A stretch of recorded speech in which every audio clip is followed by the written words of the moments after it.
Over the past decade, I've watched American troops operate on the front lines of war in Iraq and Afghanistan, both as a U.S. Marine and later as a journalist. During that time, two things have struck me.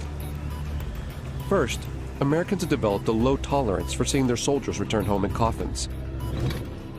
And second, soldiers are surrounded by an overwhelming amount of new technology. It's now part of their everyday lives. These two trends are shifting the way the U.S. fights its wars. The Pentagon is currently building an army of what it calls unmanned systems. It's their fastest growing arm of development. And there's a momentum to create machines with more autonomous capabilities, robots which can take certain decisions themselves. But what will this new era of warfare look like? And do the legal and political structures exist to deal with it? These are big meta changes that are happening in war that we've got to wrap our heads around. So I see this as a very major threat to respect for human rights. What is war going to look like when it's robot versus robot? Who wins that war, and how can you even tell?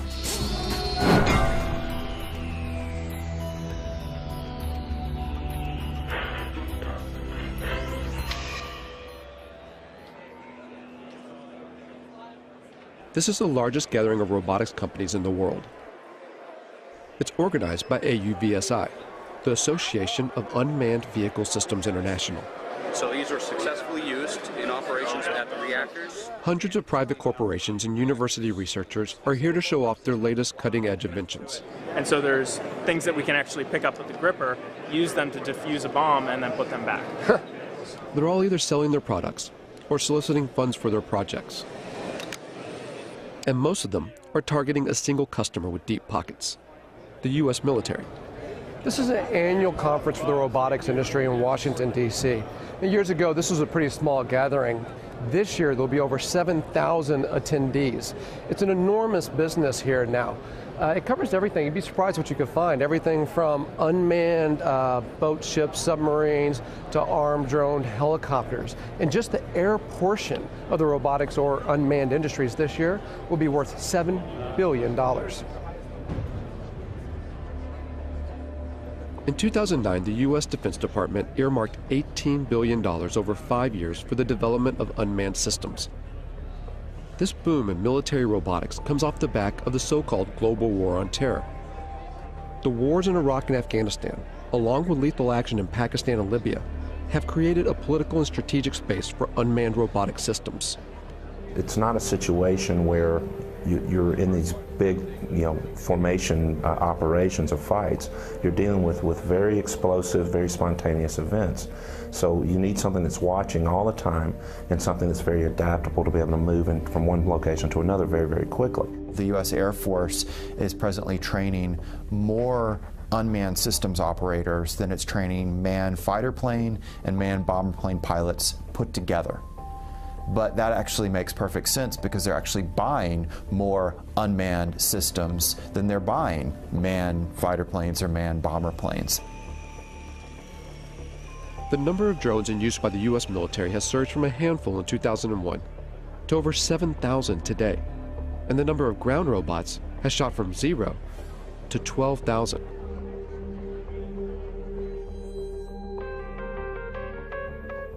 When you start to take a look, the amount of robot research funded by the U.S. military is astonishing.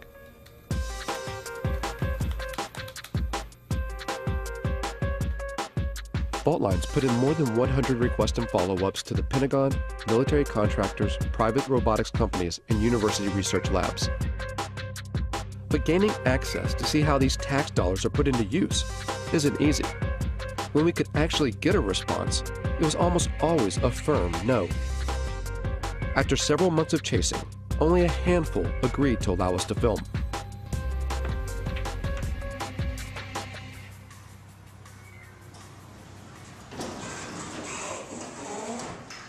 Tardec was one of them. It sits on a base just outside Detroit, Michigan. If you just want to try it out, drive. Seriously? That's it. An Army research facility from World War II. It used to build tanks. Wow, look at that. Now much of their work is dedicated to robotic technology. What we're looking at here at Tardec is unstructured environments. So robots that can move out of the area of very strict programming. So one of the ways of doing that is through teleoperation. So we have, it's not the classic robot. It's somebody actually controlling something. It's not a remote-controlled car because they're doing it through a TV set. All the robots here are collaborations between TARDEC and private companies or university labs, or both. Companies like iRobot in Bedford, Massachusetts. This is the home of the PackBot, one of the first ground-based robots the U.S. military adopted after 9/11. Thousands are being used in Iraq and Afghanistan to defuse improvised explosive devices, or IEDs. The old way of doing business was to ask an individual, our sons, our daughters, our brothers, our sisters, to mount up one of those heavy, cumbersome, hot bomb suits and literally to waddle out to go face to face with an IED.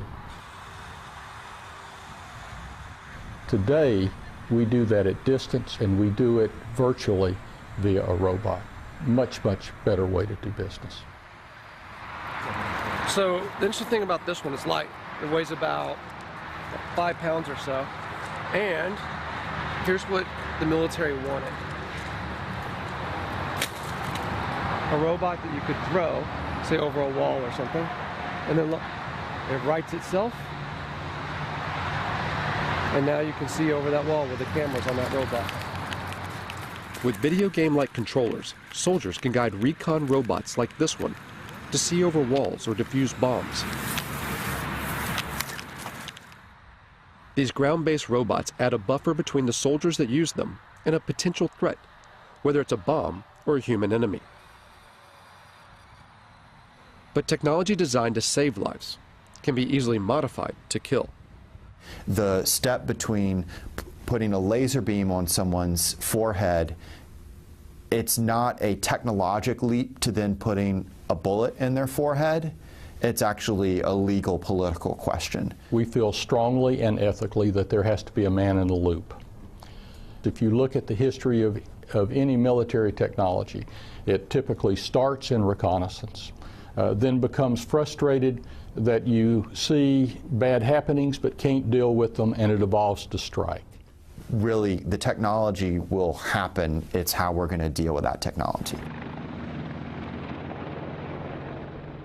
While the idea of arming ground robots still seems taboo, in the air, it's a line that has long been crossed.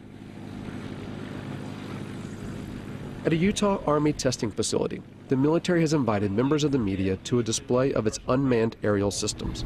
We're going to showcase that entire package for you here today in a way that I think is going to really resonate with you once you see what's inside and behind the curtain. It's the largest drone demonstration the U.S. Defense Department has ever allowed to be filmed. As the drones fly overhead, journalists watch the mock operation from inside a hangar. From 7,000 meters in the air, the Gray Eagle hunts its target. 8-9, Overlord Maine. Maintain eyes on that truck. It's estimated that the Pentagon will invest nearly $37 billion toward drone development through 2020, advancing unmanned systems more than piloted aircraft. Oh, I think it's fundamentally changed warfare. I think it's fundamentally changed the way we operate. I think eventually it's going to fundamentally change the way we live in the United States. And now we have a technology that allows you to carry out acts of force without having to think about some of the consequences, the political consequences of sending sons or daughters into harm's way. So in my mind, the barriers to war in our society, they were already being lowered. Now we have a technology that literally takes those barriers to the ground. Apache 17, track target 2. All of which make it such an attractive tool for the U.S. But drones are some of the most controversial weapons in the American arsenal, particularly in their use for targeted killings, a phrase first termed under the Bush administration's so-called War on Terror, to use lethal force against specific individuals. It means killing people, often outside official war zones. The program has been ramped up under the Obama administration. In places where there would be very serious geopolitical ramifications and the ramifications of American lives being placed on the ground in those dangerous situations, the drone appears like a silver bullet. Pakistan has borne the brunt of this silver bullet.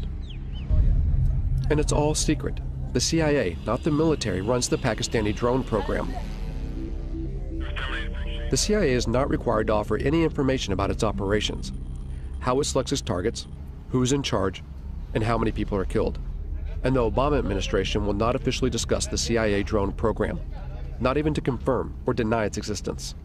If they can't even say the word, where's the accountability? How could we even know how well this program is working, even if you want to put aside the questions about whether we should be using drones as instruments of war? There's just so little transparency and so much opacity when it comes to this program, when it belongs to the CIA, that some people now think if it belonged to the military, you could at least get more insight into how it works and then debate about whether it should be run this way.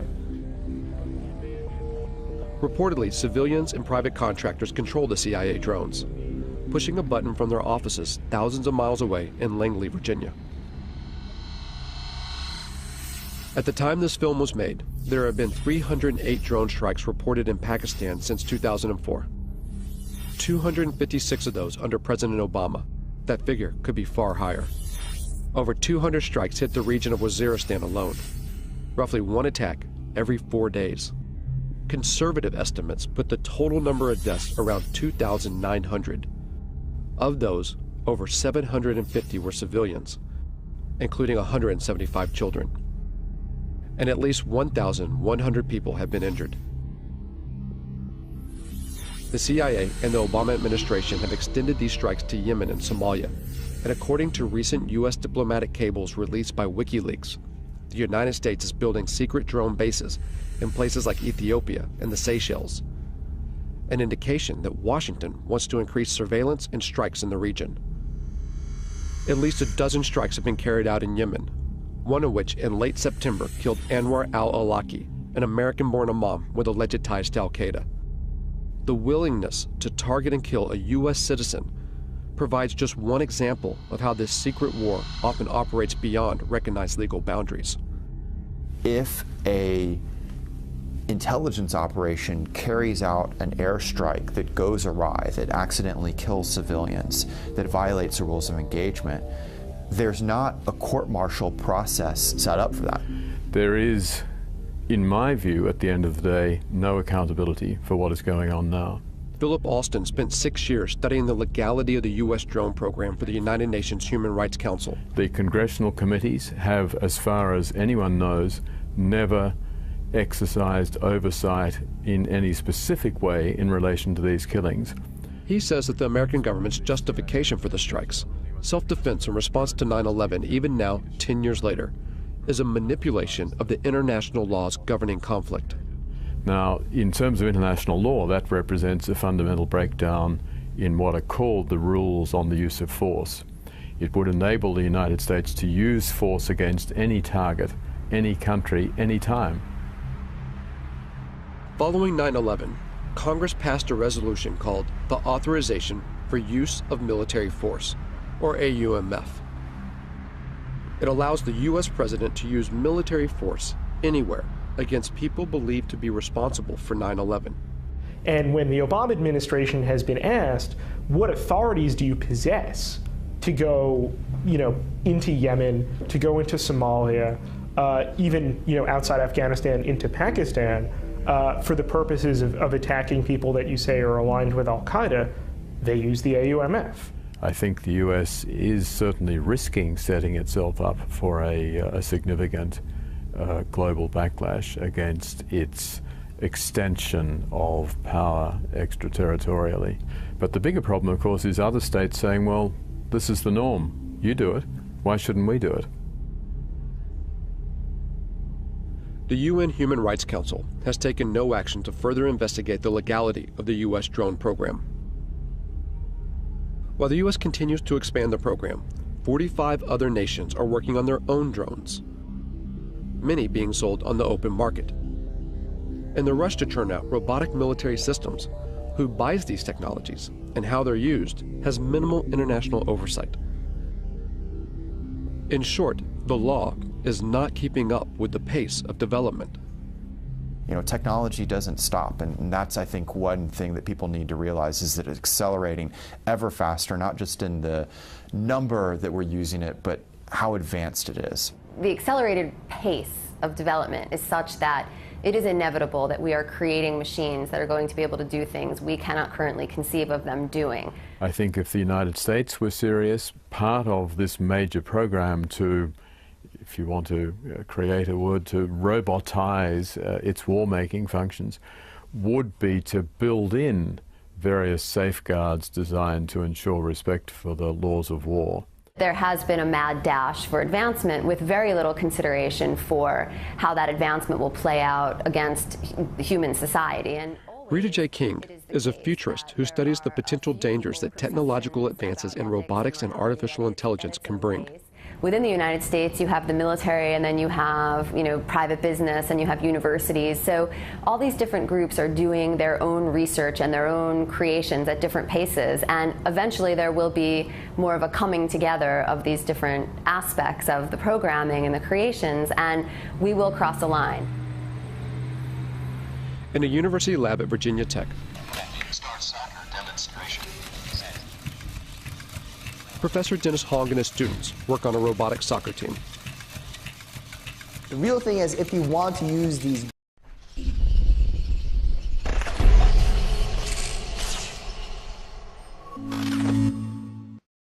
robots outside the lab in real life doing real work, then without all the skills needed to playing soccer, it won't happen. So it's a really good controlled competition where we can develop all the technologies needed for robots to be used in real life. Virginia Tech's funding comes from a variety of sources. These robots are part of a project sponsored by the National Science Foundation. But they also take on projects financed by the U.S. military. So as a research lab, the technology we develop, we want the society to be using our technology. Of course, many of our robotics projects, most of them, if not all of them, are to help the society. But here they recognize that a technology's ultimate use is unpredictable. Time to time, as a group, we sit down and discuss about these kind of problems.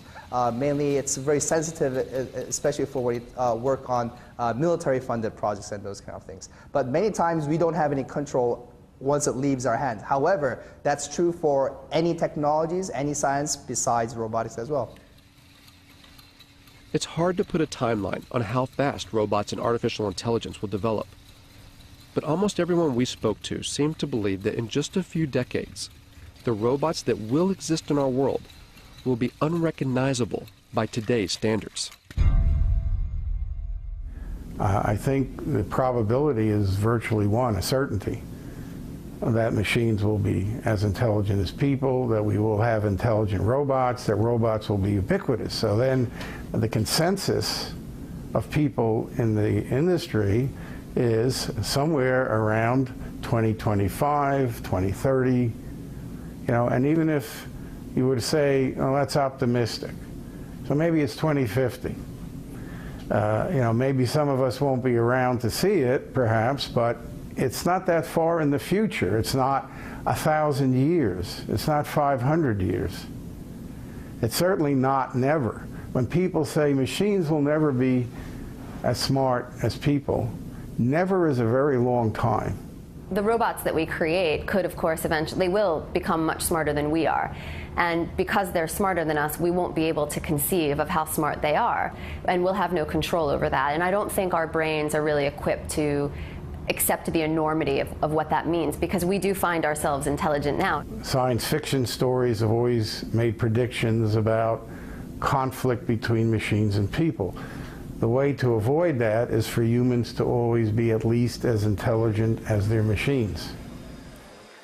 While we may not know exactly if or when robots will become as intelligent as humans, at AUVSI, the talk of autonomy, of military robots taking more decisions by themselves, is growing. Work on the next generation of autonomy, maybe before it's really needed, to show where it can go. General Riggs talked about unfair advantage, and I'm in full agreement with him. We want unfair advantage. We want lots of unfair advantage. Why shouldn't we? And unmanned systems, and especially weaponized unmanned systems, clearly provide a huge advantage. So how far will robot autonomy go? And will a robot ever be allowed to make the ultimate decision, to take a human life? Officially, the US military claims there will always be a man in the loop, that a human will always make the decision to kill. But there are signs that this may not always be the case. In 2006, the Army funded a major study to find out if lethal autonomous robots could be programmed to act ethically on the battlefield. There's a long and rich history of war crimes in every war. We try and train our soldiers, and soldiers are instructed in this, but we are human beings. And there is emotions, there's anger, fear, frustration. We don't have to put those in autonomous systems. We can engineer out the emotions that get in the way. Ron Arkin, a professor at Georgia Tech, worked on this study and argues that robots can be more ethical than human soldiers, even in decisions to kill, by programming in what he calls bounded morality. You establish a venue, a region, or a task environment, or a mission under which the system is operating, and you engineer that system to make sure that it acts appropriately under those particular circumstances. Whether it makes that decision what to fire at, when to fire, and who to fire at, that I think is a critical decision that we already sort of ritualize within the military decision process, and we shouldn't relinquish that. There's reasons to deny people their right to life, self-defense, intervening on behalf of another to defend their life. But those are decisions that human agents and moral agents should be making, and not automatic processes. I will never, ever make the claim that these systems will be perfect. But I do make the claim that, I have the belief that these systems can outperform human beings in the battlefield, ultimately from an ethical perspective. We do have a moral responsibility to try to prevent this, and to not invest our time and energy and resources as scientists, as a society, into building a technology that has that kind of capacity to kill people on its own. But for now, there are no signs that research like this will stop. Because there's an assumption that underlies not only Arkin's work, but also the billions spent on defense.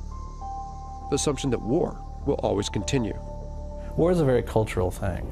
It's a kind of a social deliberation instead of a moral deliberation, or a cultural deliberation, if you will. Like, how do we want to fight wars? What is it to be a warrior in this society? And what does this society decide that war is about and is good for? In the past, battles had formal boundaries and ends, where each side had to bury their own. But as more robots go to war on behalf of humans, what stake does society hold? As killing becomes more automated, does it make war all too easy? So I think that is a big issue as far as what these technologies are going to do, and making war much easier to become involved in, and really detaching, especially in the United States, the American public from its sense of responsibility and moral and social deliberation that should go into deciding when wars occur. A lot of people say, well, why don't we stop working on this technology? There's a problem, though. You'd have to stop science.